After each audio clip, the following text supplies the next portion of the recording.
আমরা সিদ্ধান্ত গ্রহণ করেছি বাংলাদেশের কৃষক যদি ভালো থাকে তাহলে বাংলাদেশের মানুষও ভালো থাকবে।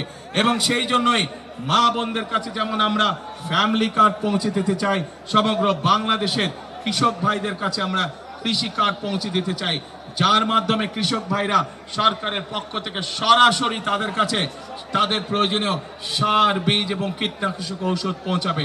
শুধু তাই নয়, আপনারা যারা ঢাকা 15 অধিবাসী, আপনাদের আত্মীয় স্বজন পরিবারের অনেক সদস্য আছে যারা গ্রামে বাস করে এবং কৃষি কাজ করে, আছে না এরকম?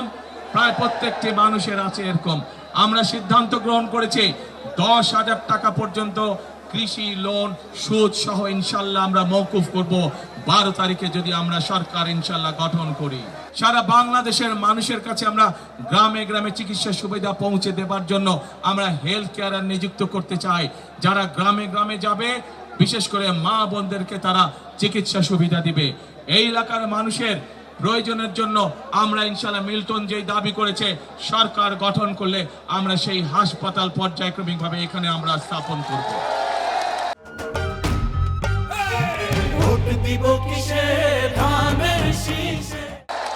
এই এলাকার মানুষের আরেকটি বড় সমস্যা আছে। 100 ফিটের যে রাস্তাটির কথা এখানে মিল্টন উল্লেখ করেছে, এই প্রক্রিয়াটি দেশনেত্রী খালেদা জিয়ার সরকারের সময় শুরু হয়েছিল, কিন্তু বিগত স্বৈরাচারের সময় এ ব্যাপারে কোনো পদক্ষেপ নেওয়া হয় নাই।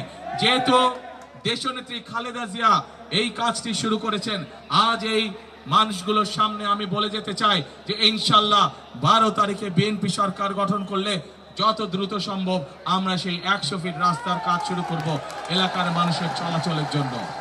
কিন্তু প্রিয় ভাই বোনেরা, এই সকল পরিবর্তন যদি করতে হয়, এই সকল পরিকল্পনা যদি বাস্তবায়ন করতে হয়, তাহলে আমি এবং আমার দল বিএনপির আপনাদের সহযোগিতা সমর্থন ছাড়া সম্ভব নয়।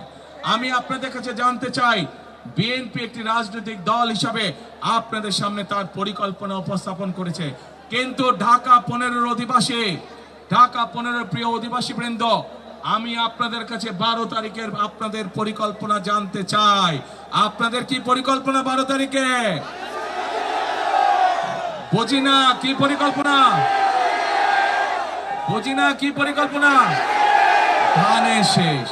ইনশাআল্লাহ প্রিয় ভাই বোনেরা, আজকে আমি আমার দলের পক্ষ থেকে এতটুকু কথা আপনাদেরকে বলতে পারে যে ইনশাআল্লাহ 12 তারিখে আপনারা আপনাদের পরিকল্পনায় সফল হলে বিএনপি পর্যায়ক্রমিকভাবে যে সকল পরিকল্পনা দেশের মানুষের জন্য গ্রহণ করেছে এবং এই এলাকার মানুষের জন্য যে সকল প্রতিশ্রুতি আমরা আপনাদের সামনে তুলে ধরেছি, পর্যায়ক্রমিকভাবে আল্লাহর রহমতে ইনশাআল্লাহ আমরা সেগুলো বাস্তবায়ন করব।